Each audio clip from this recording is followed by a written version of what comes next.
Hi laddies, welcome back to Media Addicts. On this week's episode, we're reviewing the game D4 with Ben and Tom. And for music, we've got Celtic Woman's Greatest Journey and Dropkick Murphys Signed and Sealed with Blood.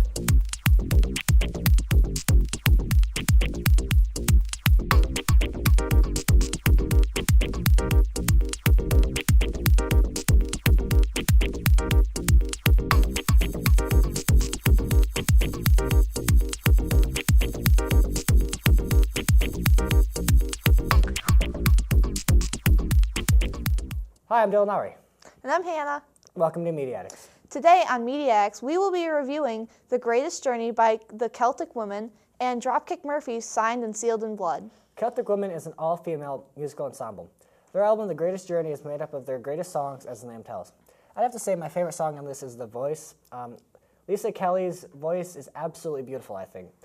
The song is about her voice, and it sounds kind of self-absorbed, but it's just how it is. My favorite line from the song is, "I have a voice, or the voice of the future," and she definitely does. Yeah. Because her voice is absolutely beautiful. And what's your... My favorite song is The Call because it has like a lullaby entrance and it's very serene and peaceful, and they really have a powerhouse vocal entrance. All of them do have that amazing voice that can just belt it out of nowhere. On IMDb, this album got an 8.3 out of 10 rating. I'd give it a 10 out of 10 because these women are absolutely amazing and very talented. Every single one of them, I think. What about you, Hannah? I give it a 7 out of 10 rating just simply because I think that songs like You Raise Me Up and Ave Maria were kind of a cop-out. Yeah, the kind of like Ave Maria is definitely like one of those been there, done that kind of songs, but I really like it. Yeah. I listened to Dropkick Murphys' newest album, Signed and Sealed in Blood. My favorite song was the Prison song because it just has this pumped up and upbeat and just kind of has this mean, I don't care attitude about it. And it just gets your adrenaline pumping. My favorite song is Rose Tattoo. It's a stereotypical Irish song. It has to do with a girl. Her name's Rose, and it kind of is kind of a euphemism when it says tattoo because it's just saying how much she impacted him. And it's really just about having like fun with this girl and stuff like that.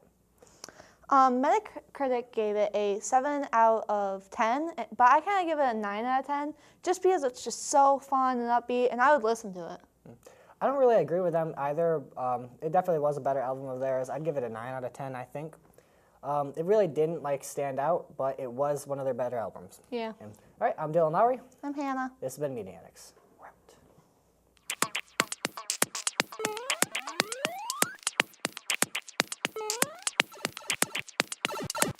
Hi, I'm Tom Casterline, And I'm Ben Kernan. and welcome to Media X Game Reviews.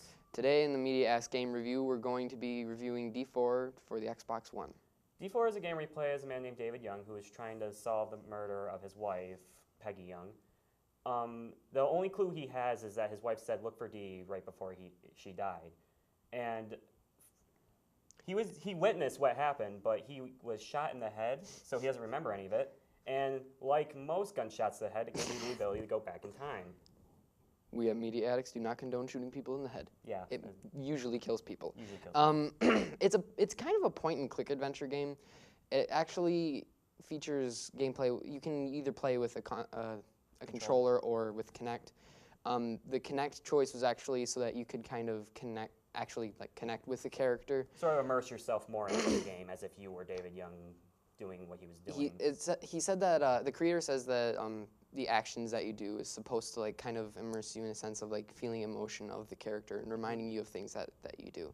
The gameplay is pretty good from what I've seen. I didn't actually play that much of the game, but I did notice that it's kind of clunky at times.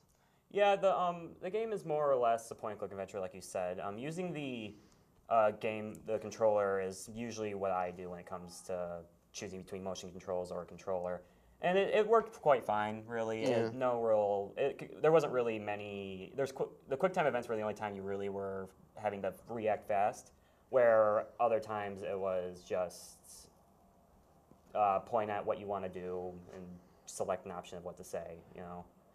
But it works well though with what it is, so. Yeah.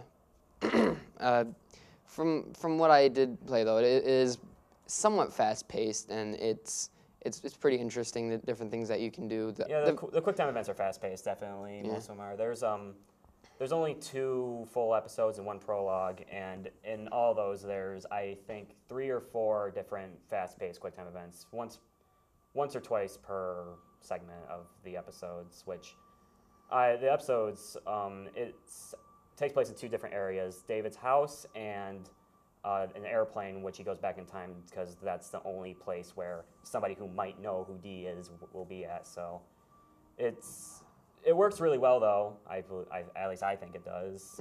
It's very when it comes down to it, the game is very TV show-esque.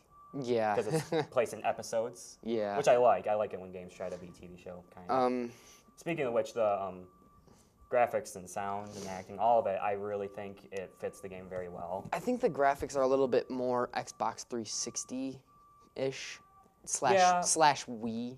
I still think it looks fine. I don't think they're really going for too much realism. Yeah, it's a pretty good art style, I'd have to agree. I really like cel-shaded stuff. It's kind of a guilty pleasure of mine. Yeah, also the sound, all the music in it, I think is really great. I love the theme song, and I love the music that plays when you're fighting Zapatero Yeah. in it. He's To- one of the antagonists. To go along with St. Patty's Day, there is some Irish style music in it. And the main Sorta- character is actually from Boston, so Yep, sort of Dropkick Murphy-esque, you could say. And also the acting is very cheesy, but I think that's what they're going for. yeah. It's very cheesy. It's very PlayStation 1, I think. So overall, though, I'd give this game 4 out of 5 stars. I think it's good. I hope they make more, though. I really do. I'd say it's fair to give it around a 3.5 or 4 out of 5.